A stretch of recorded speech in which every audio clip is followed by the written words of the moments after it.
Real quick before getting into the video, there was one talking point I think I forgot to mention for the entire podcast. The thing that starts this whole environmentalism journey that Ted goes through is so he can get with some girl, which, that's also pretty harmful for messaging about environmentalism, saying that, oh, chicks dig environmentalists, which is why you should care, which is, obviously pretty bad. Ted should care for the sake of caring as opposed to impress, some gal. Anyway, getting into the video. So what is the topic? The topic is the the Lorax movie because I didn't record when we actually watched it. Oh, yeah, that's true.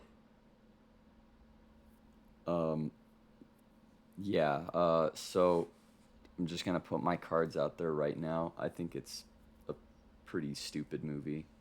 It's horrendous. Horrendous in what way, though? Like, Uh, let's well, let's get into it. yeah, it seems more of a marketing sort of dealio than an actual, movie that cares about its own message. I mean, when after we watched it and I just looked up just out of curiosity, I was like, oh, let's see if they had any toys for the marketing and whatnot. And sure enough, yeah, there was a McDonald's Happy Meal with a little plastic Lorax toy, because plastic is very good for the environment, as you are well aware. Yeah, that did seem a little interesting and hypocritical, and I didn't even have to sit there and go that far. When I was looking up just off of like Wikipedia articles, just like looking to see like what the general reception was, and it was just like a lot of it tended to be controversial because let me see if I can pull this up real quick. Lorax. No, not the book, the film.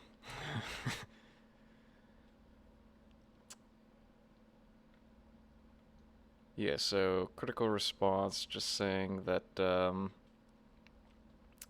it didn't seem to stay very true to the message of the original book by Dr. Seuss.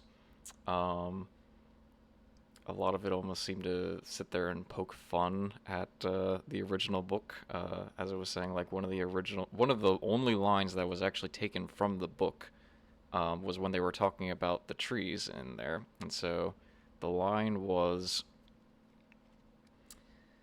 let me see if I can find it It here. was something to do with butterfly milk, right? Yeah. So it was, yeah. So they were describing the trees. The touch of their tufts was much softer than silk, and they had the sweet smell of fresh butterfly milk. And in the movie, Ted responds back saying, "Wow, what does that even mean?" And Andre says, "I know, right?" So one of the only lines that they actually took from the book that does have Dr. Seuss's sublime whimsy is just basically they just basically made fun of it. Um, and so throughout the rest of the movie, at least, there were a couple redeeming moments. The one song, "How Bad Could I Be?" That one was actually kind of catchy and had a decent message to it. But the rest of it, especially for like what was it, uh, the opening song kind of fell a little flat. I don't know. How would you describe it? It's just not too memorable. I mean, it's just the Welcome to Thneedville song. So, like, they're just introducing, the audience to their world, but it's like really on the nose and kind of weird. Like, why would they start singing it in the first place? Like, who are they introducing to Thneedville? No one from the outside's ever come in anyway, so I don't really get it. Um, but Well, I even mean, if you to be if even if you fair, overlook that, like it, I don't know, it just doesn't yeah, sound right. yeah. To be fair, though, like in a lot of movies, like characters just seem to break out into song for absolutely no reason. So I'm not sure if that's really a valid criticism, but I do get where you're coming from. Yeah, I mean, it's just that it kind of took me out a bit because at the very end, the O'Hare delivery guy, he was just like doing the splits on top of O'Hare's vehicle, and then they really took you out of it by just like he's still in that pose even after the song is over and everyone's moved on. It's kind of Oh, weird. I didn't even remember that part. Yeah, and like the bodyguards had to like pick him up by his legs and like take him off the vehicle because he got up there during the song, and then for some reason they just let him do that. But it's okay Yeah, because it was okay. during the song that it happened, so you're allowed to commit stuff like that. Oh, but the movie, like if we were to go in order of how the events take place, already the movie starts off on a sour note, because it opens up with minions in the title thing, and I Oh, hate well, yeah, that. that's just 'cause I mean, that's just Illumination. You got to realize that was the Despicable Me. I'm pretty sure that was pretty much Illumination's like first box office hit. The only At time I least like seeing for them. minions is when it's like a cursed image where it's just like a couple minions smiling and it just has a caption like "Your father and I are getting a divorce" and it's just posted on Facebook or something. I don't use Facebook, but that is a really funny meme to spread around to make fun of Facebook moms who still unironically use minions. Yeah, it actually looks like Despicable Me was the first movie that Illumination even released. So, I mean, I guess that's probably why they sit there and depict that. But I don't know. I guess you can. I get it. It's not for everybody. Yeah, and on the topic of that song we were talking about is a criticism I have through a lot of the songs throughout the movie is just the fact that they are so overly processed. Like it sounds like they used auto tune. Just they auto tuned the hell out of everyone's voice to make Oh, it sound yeah. as Yeah, yeah. perfect as possible, which just makes it uncanny. Oh, yeah. I remember that now that you brought that up. It it wasn't too jarring, except for a couple points in the song where it's just like, okay, that definitely sound did not sound like someone actually sung that note. Just because you can tell from like the way like your voice leads up to and then goes up and down like whenever you're singing, like you can tell when you can kind of like slide in and out of notes, and that definitely felt like it was jumping around a lot. So yeah. Definitely with the O'Hare delivery guy, which you know they tried to make To an important character of the story, and then it didn't work at all. Which, I mean, to be fair, I guess not everyone can sing well. I get it. It's not like autotune is just like this evil tool. It's just whenever you heavily rely on it that it starts to get to the point where it's just like, okay, this is noticeable and bad. Yeah, I would have preferred if they either had voice actors and voice actresses who could already sing, or at least for the parts where they got into those like musical numbers and whatnot, they just got someone who had a singing voice that sounded similar to the voice actor or actress. That way they wouldn't have to rely on auto tune as much. Because like Which other a lot of shows and whatnot, they do that. So I was gonna say a lot of shows will actually have separate voice actors for the singing parts. I guess they just kind of wanted to cheap out a little and didn't want to have to pay for voice actresses or voice actors and actresses that could sing well. So yeah, all of the money went to Danny DeVito and the animation itself. Because, like, don't get me wrong, the animation does look nice, but it's like, okay, cool, but can we at least get a decent story if you're going to take creative liberties with the original? You know, you could do something more interesting with it. speaking of creative liberties, what was the whole thing with the recurring marshmallows like that? Like at first it was like, okay, it's a cute little joke, but like I think it was like the third or fourth time that marshmallows came up. Just like, okay, how many times are we gonna beat this down? This is like bad. It was so many times throughout the movie. Like, Marshmallows would occasionally just make, like, a subtle cameo in the corner, too, which just really solidified that. Um, Hold on, now I'm Which is curious. which is also kind of interesting. You're talking about a story that's about like environmentalism and like preserving what we have, and I mean I don't know how. How bad are marshmallows for the environment? I can't imagine they're terrible because most of it's just like, leftover bits from like, you know, animals, parts and stuff like that with gelatin. But Okay, so I actually just looked it up while you were talking because I had the same question in mind. Let's see. Key concerns include energy consumption for manufacturing, waste generation during production and packaging, the environmental impact of sourcing raw materials like sugar and gelatin, particularly in terms of water usage, carbon footprint, and potential deforestation. Um, so yeah. marshmallows are part of deforestation when it's a story about preserving the forest. That's kind of Ooh. I don't I don't know. That's so ironic. I bet they didn't even pay attention to that. They just thought, oh, marshmallow funny. Well, they probably sat there and thought marketing to kids like, oh, kids like marshmallows, so obviously this will be a cool little thing to just throw in there just to get kids' attention. I mean, that's my thought on why they sat there and repeated that enough times, and I guess they just kept doing it enough times throughout the movie. It's just like, okay, let's just make sure that the kids are still paying attention. Yeah, you gotta give them a little treat every now and then. I feel like they did a similar thing for the adults in the audience as well. But instead of having, funny adult humor or, something that's a little bit more mature that people would understand, they had what I refer to as boomer humor.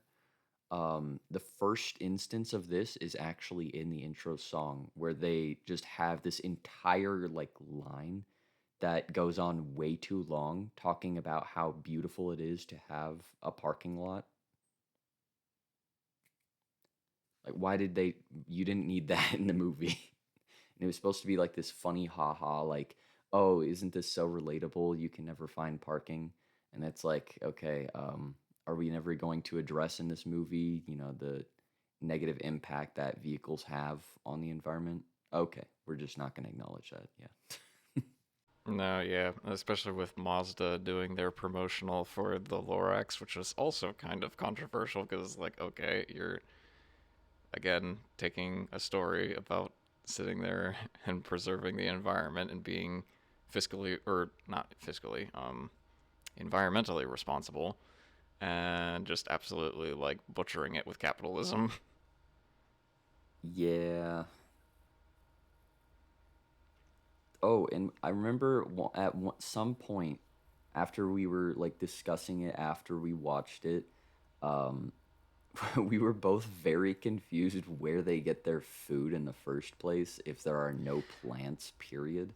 Because everything is Oh, just plastic. Like, yeah, even that if was you have like fake stuff, you still need like plants, at least for materials, for making that those fake was products. that was kind of yeah, that was definitely an interesting question that popped into my head. It's just like a bit of a plot hole. Where do they get their food from? Because yeah, if you have like sit there, okay, you have a bunch of like artificial plastic trees because nothing can make oxygen anymore. But like, if that's honestly the case, like, where do you get your food from? Because even if you're sitting there and I don't know, you're being extremely bad for the environment, and you're just eating nothing but meat and animal products, like those animals still need to eat something as well, and that's got to be plants somewhere. Oh, wait, hold on. I think I got to the perfect scene in the movie. The only scene in the movie where we actually do see them eating is, wasn't it just more gelatin? Yeah, it was like some weird, like jello sort of thing. Um, Which it again, was they seem to like really like Jello as like your sole source of food, which is just like that's such an unsustainable food source. Not to mention incredibly bad for your health.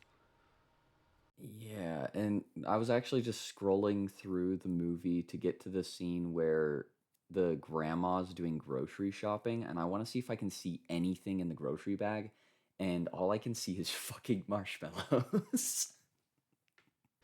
What timestamp are you looking at? I actually have the movie brought up here. 46:23. I don't know if it's gonna be the same timestamp as you, but basically Ted's on his like unimotor cycle or whatever, and then she has like a mini mar bag or something like that. Um, I just don't want to play it because I don't want to listen to this stupid ass audio.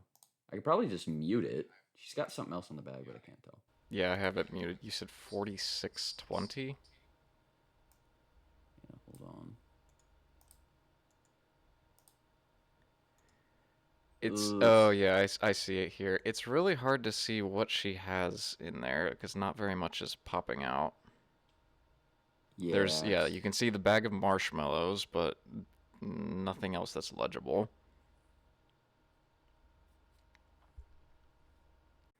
Hold on. Let me just play out the scene on my thingamadoodle. But yeah, no. In that one scene where they're eating dinner together. Oh, hold on. I think I saw juice in there. Which I know there is juice in this movie, but where are they getting the juice from if you don't have any trees or any like Uh, I vineyards mean, or it could be. anything like that? I was just gonna say it could be grape juice, but if it's orange juice, that really brings up a lot of plot holes. Yeah, no, it is. It's definitely an orange liquid, and they're having it with breakfast. So you would assume it's orange juice, but if it is, then where the fuck are all the trees? I mean, I get Not that they're real. in a plastic world, but there are just too many plot holes related to, you know, how are they able to sustain themselves in this sort of world? Also, you mentioned plot holes. Wasn't it like one of the biggest plot holes of all that I think is just absolutely kills it for the movie is the inconsistency of people's memories. So, like for example, no one seems to remember what trees are like, or what trees, or yeah, what trees used to do, or yeah, what trees even did, and yet at least that's how it was established in the beginning of the movie. Yet near the end of the movie, Grandma comes back and says, "I remember what trees were like." So it's just like, wait a minute. I thought you said nobody knows what, because I'm pretty sure it was Grandma herself who even said the Onceler knows what happened to all the trees. So He knows about trees, what they did, and what they look like and all that stuff, but she doesn't remember that the Onceler's responsible for deforestation and whatnot. Like, how does she know one thing but not the other if she was there at the time? And then, like you said, how do people just forget all that information? Like, even if that information's being suppressed, she still has her memories, and like they're not just gonna call her crazy. Like, you pass that information down even by word of mouth. It's only one generation. It's not gonna be off by that much. I was gonna say it would have to be at most one generation based off of the plot of the movie, and even then, how would you know what trees are and just not know what they did and made oxygen and stuff like that? I mean, I'm not saying like everyone's going to be sitting there and be super educated, but like at the very least, it's just like okay, we had these things and we didn't have to buy air before then. Okay, all the trees disappeared. Now we have to buy air. It doesn't take a genius to put two and two together. Actually, now that you mention it, O'Hare straight up just tells Ted what trees do. Because he says, he's like, trees produce air for free, which is bad for my business. So he just willingly just threw that information out there. I get that he's like monitoring everyone and whatnot, but like he's clearly not really trying to, you know, hide that information necessarily if he's just going to spout it out. Because Ted, I'm pretty sure Ted didn't even know that until O'Hare was like, oh yeah, they provide air for free. Isn't that a horrible thing for the villain to say? It's like a monologue, but without the, certainty that the hero won't be able to do anything about it. I mean, yeah, I guess in a way. Like I don't know. Like, even if it's explaining to like kids, like, oh, this is why trees are important and whatnot. You could have just done that in the flashback in the past when the Onceler's telling him the story of whatnot. Like, I feel like that would have been a more apt place for Ted to learn where that information, that, yeah. I'm not sure if this was a plot hole in the original book or not, but I also noticed whenever Granny was getting her groceries, she bought them in a paper bag. What are they making paper from, if not from trees? Oh, Yeah, no, I totally missed that. Yeah, no, you're right. Where the fuck wouldn't it make more sense to have a plastic bag? Because their whole world is plastic, Their basically. whole world is plastic, yeah. Yeah, that makes no sense. Oh yeah, and then like I get that you can purify and clean water and whatnot, but like I don't really know where they get their water either, because I don't know, it's just weird to think about that sort of thing, Well, especially when they didn't even. Yeah, the water I'm willing to waive because, like you said, you can sit there and purify that from various different sources. Although, wasn't it the one kid turning, like, didn't he glow from swimming in public water? yeah, which is why I'm So, just like kind of baffled by it, because it's like, yeah, they can purify the water and drink it and whatnot, but if it makes your body glow, then and then they try to grow a tree with it at the end, it's like, is it really that good for the tree? Wouldn't it just kill it off immediately if that's the water that they're working with? Or is that just like, uh, oh, this is just the pool water? Like that could it's just also, the pool water. We'll just say it's just the pool water. Let's hand wave that one. yeah, like But I'll give them that. But yeah, no, I'm not gonna get over the whole food thing. yeah, and then moving on to the next topic, when we actually do get to sit there and meet the Onceler, and he sits there and tells his whole story, he apparently is the only one who happens to have the last tree seed. And during that entire time, the Onceler never once thought, like, oh, maybe I should plant this. No, it's not until he gets to the end of the movie and he gives it to Ted, and Ted has to plant the tree. So even though he clearly felt remorse, I mean, we could sit there. He's talking about he goes on this big rant about, like, the Thneed and stuff like that, and he obviously feels a lot of pride for it. Uh, but yeah, then he later goes on and says, like, oh well, I did this terrible thing, deforesting everything. So it's just like his feelings seem a lot of times very conflicted about whether, like, if he feels bad about what he did or not. Yeah, I'm also a little confused as to why he needed that like really old snail, that one nail, and then the like uh, loose change. And I'm wondering how that information even got to Granny in the first place. Like, because she just kept saying, they say, and then it's like, who the fuck is they? You're just saying things at this point. And then it actually works for some reason. And it's never explained why the Onceler wants that stuff. In the book, it makes sense not to explain that, because why would they need to? It's just a kid's book. But in the movie, they had an opportunity to explain why those would be significant to him, and they just glossed over it as like a loose reference to the book. I'm assuming they did that just to try and copy a little bit of Dr. Seuss's whimsy, or yeah, rhymesical whimsy. I'm pretty sure that's the primary reason. But yeah, you're right. That there was a little bit of a missed opportunity on explaining why exactly they needed those things, and I'm not sure if that was actually in the original book, I'm pretty sure it whether he was. needed those things. I mean, if it was, then okay, obviously cool. They're taking more references from the book. But yeah, like you said, there was kind of a missed opportunity on why he needed that. But again, it's Dr. Seuss, so I'm assuming that's just, like, artistic style choice. Yeah, I guess. I don't understand why he's still proud of the Thneed personally, because bro, obviously, like you said, he was showing remorse because he basically just killed the planet. But we'll get into that part later. But yeah, so like he's still proud of this thing that caused him all this trouble, and just ruined the environment.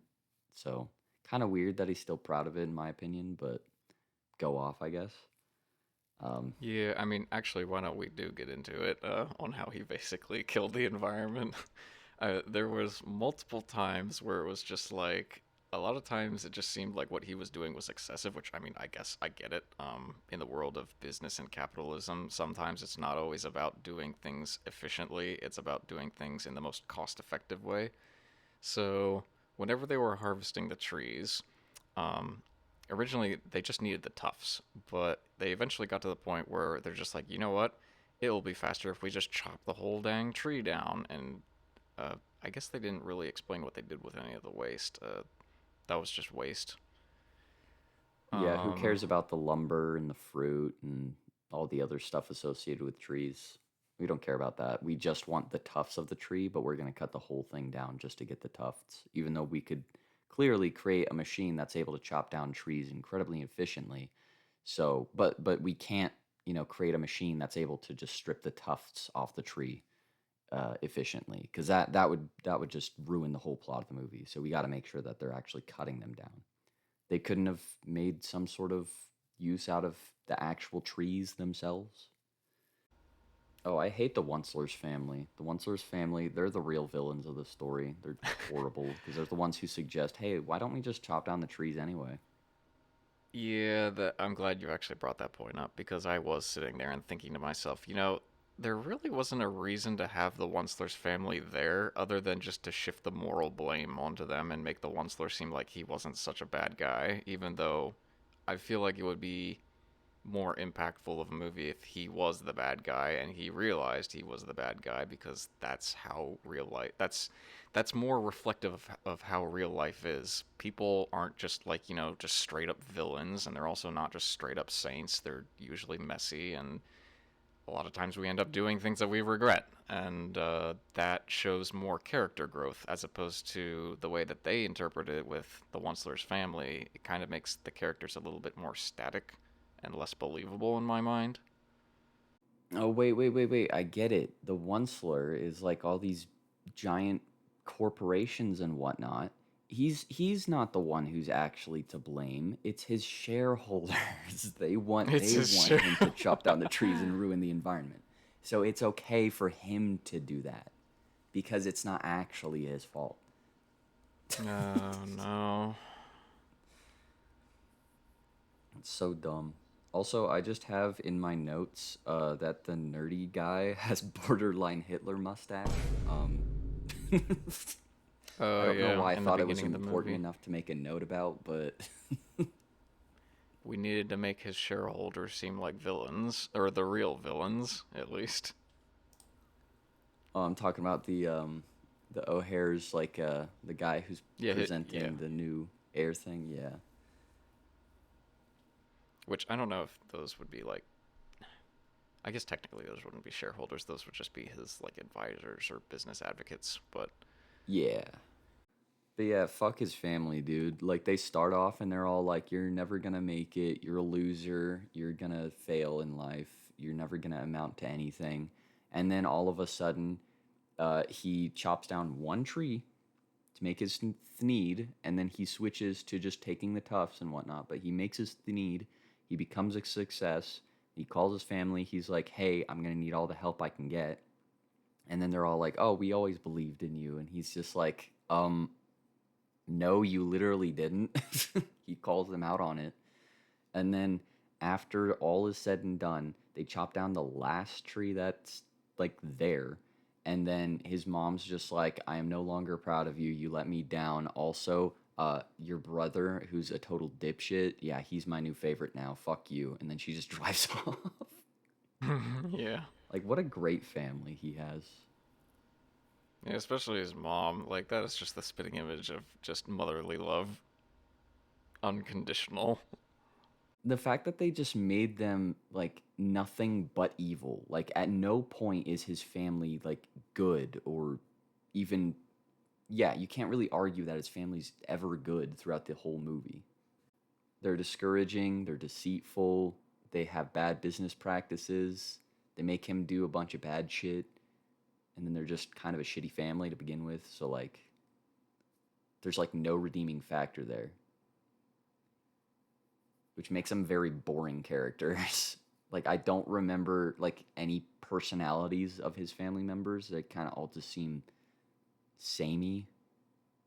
Which, I mean, there are some stories where it makes sense to have an over the top villain. Like, I enjoy having over the top villains who are just evil for evil's own sake. However, in the context of this story and the plot and the message that it's trying to send, I don't think it makes sense to have an over the top villain.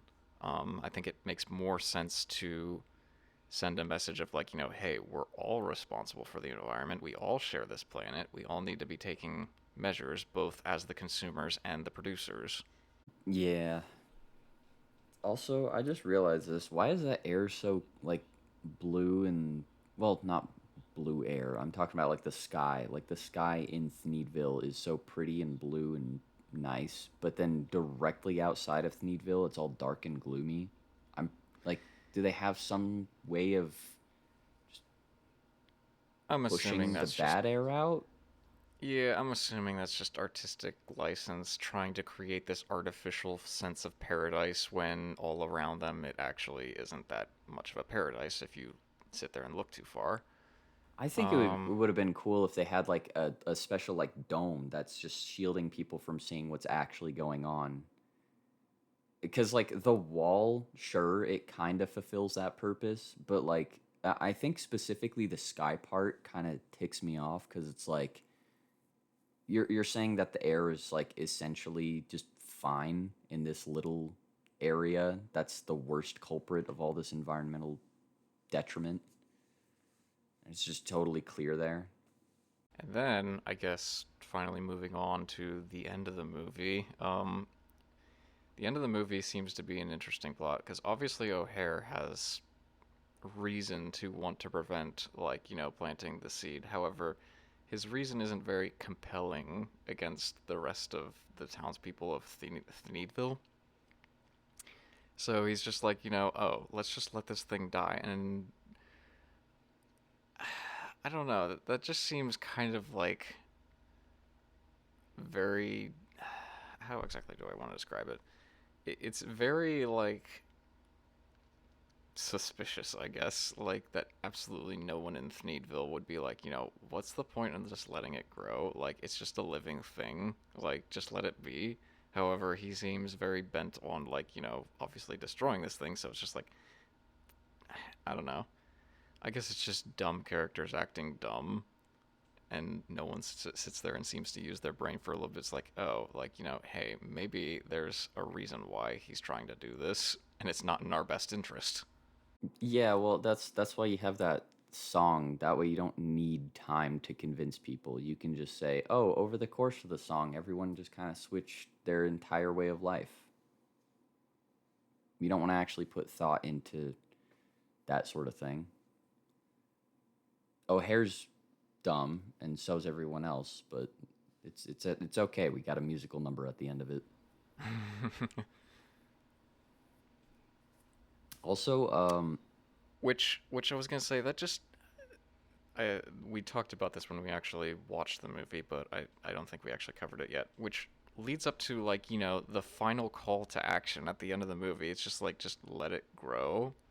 That doesn't seem to be a very good call to action. It's just like, okay, so the solution to helping preserve the environment is just doing nothing. It's very passive. It doesn't seem like it, like, encourages people to actually take reasonable changes to their life. Because in the end of the Lorax, the actual book, um, the Lorax finishes with the quote, "Unless someone like you cares a whole awful lot, it's not going to get better. It's not." That oh well, the was movie the ended the same way Yeah. though, because it put it plastered that quote at the very end of it, so therefore it's okay, right? That's definitely an effective call to action, not actually telling the audience what they should be doing. What they should be doing is obviously capitalism and buying our Happy Meal toys. Yeah, there we go. See, when they said let it grow, they weren't actually talking about the tree. They don't give a fuck about the tree. They were talking about the brand. They were just saying, let this brand grow, please. Just like buy our stuff. That's all that matters. You know, they live in a plastic world. They're just gonna let one tree grow and then they're gonna call it good. Also, the entire environment just goes back to normal and just totally fine at the end of it. Never mind the fact that a lot of what they did was irreversible. But it's Yeah. okay because, yeah, there's no actual consequence for ruining the environment. Yeah, and that was another criticism that I had during the movie. It's just like, no, you need to be teaching people that there is a certain point of no return. There is a point of, okay, you have damaged the environment past this point, there is no going back. And I don't like the message of, like, oh, all you need is just one single Trafella seed and you can just bring it all back to the way it was. Like, that's not gonna happen. Which you also sat there and talked about the subject of just letting businesses grow and like how that's a big priority, but I'll save that for another podcast. Yeah. Also, that tree grew so fast, like unreasonably fast. I get that they were trying to like get other people to care about the seed and whatnot, but like you could have had like at least a couple days pass or something like that where Ted's trying to figure out where he's gonna plant it just to make it more believable, or maybe even just keep it as a seed. You know, people don't even know what it is. You know, whereas if you have it already starting to bloom, it gets rid of any sort of like you know doubt as to whether or not it's gonna grow. Because like, what if they had like this whole little thing where it's just like they plant it and then they don't know how long it takes a tree to grow, and then they're just like, well, shit, it's been a few days and there's nothing. But that would be one more realistic and two higher stakes because then they'd be all like, okay, well, why don't we just dig it up? It's pointless anyway. Like they could have done something with that, but nah, they don't care. I think the plot tension that they tried to leverage there was off of O'Hare and just trying to kill the thing. Yeah, imagine making an environmentalism movie and then having a car chase scene because you want to add action to it. Oh Because yeah, cars are good for the environment. yeah. The cars are obviously the best for the environment. Oh, it's so dumb. It's so dumb. Like it was they could have done so many different things with this movie, but they just did not. Like they they're so hypocritical, and I think that's the reason why I hate this movie so much is they say one thing and then they do another, or they just say, "Oh, well, it's not actually that bad." But they don't say it out loud. They just like kind of hide it. They tuck it in. They're just like, "Oh, well, they still have access to food, clean water, all this stuff. Their lives are just fine, even though it's a fake paradise, it's still technically a paradise." Like, and they're just like, "Oh, it's totally fine." There were no stakes really. It's just kind of boring, and the music's overly processed. Just there's so many issues wrong with this. And then like the one good part is that song you were talking about, the "How Bad Can I Be?" because then it actually has arguments that are used in real life, like Against environmentalism, like, oh, I'm just building the economy, or like, yeah, yeah, I'm just building up the economy, so it's okay what I'm doing because like it's just a sacrifice, or it's like, oh, survival of the fittest. We're in charge, so we get to have the final say in all of it. So who cares about if a couple trees are dying? Because those are actual arguments. But the thing is, they never really address those arguments. yeah. And I feel like when it's all said and done, like, at the end of like the whole movie, I feel like Wally has a better environmental message than the Lorax did. Because actually, I even remember when Wally first came out on DVD, like they didn't even use plastic boxes. They actually used paper boxes because they were just like, oh, this is like, trying to be more environmentally friendly, and this is like an eco-friendly packaging that we're putting it in. Yeah, like that was good. I liked Wally's messaging as well. It was significantly better than this dog shit ass movie, and it was also more entertaining of a movie. Of how, like, humans' natural behavior just to become like, a bunch of big lazy babies doing things easy, give me convenience or give me death. Yeah, like it was incredibly believable. Sure, it seemed way exaggerated, but at the same time, it's like it's also believable because it was a steady process. They even showed that it was a steady process because like it didn't just start off like that. It didn't immediately jump to that either. They just wanted to introduce more and more convenient things to make people lazier and lazier, and then just not really care about things. But yeah, with the Lorax, it went from 0 to 100. Like it was like, oh, I'm friendly with the environment. Oh, we're all buddies, and then it's just like, all right, I'm gonna deforest this whole fucking place. Within one generation. Yeah, which is just crazy and stupid. And also the animals coming back at the end of it. I kind of wish they didn't have that scene cuz Realistically, those animals were dead. yeah, like it was such a long period of time. They wouldn't have survived that. But they were just like, "Oh, well, we can't kill off animals." And it's like, "You didn't have to. You just had to not have them come back." That way it's like, "Oh, the Onceler really fucked up. He killed an entire ecosystem." But nah. It's fine. We have Danny DeVito just swooping in at the end of the movie being all like, "You done good, Beanpole." Like, You okay. done good people. Yeah, no. They could have done so much with this movie. They had a massive opportunity, but really they just saw it as a marketing sort of thing. They wanted to show off their animation talent. They didn't want to show off their writers' talent because I don't think there were that many writers for this movie, and if there were, they did a pretty shit job in my opinion. I don't like hating on writers, but I do not like the writers of this movie. The writer was Dr. Seuss, and they didn't follow the writer very Yeah, well. no. Like I've heard horrible things about Dr. Seuss. Don't get me wrong. Um, this movie did more harm to the environment than good.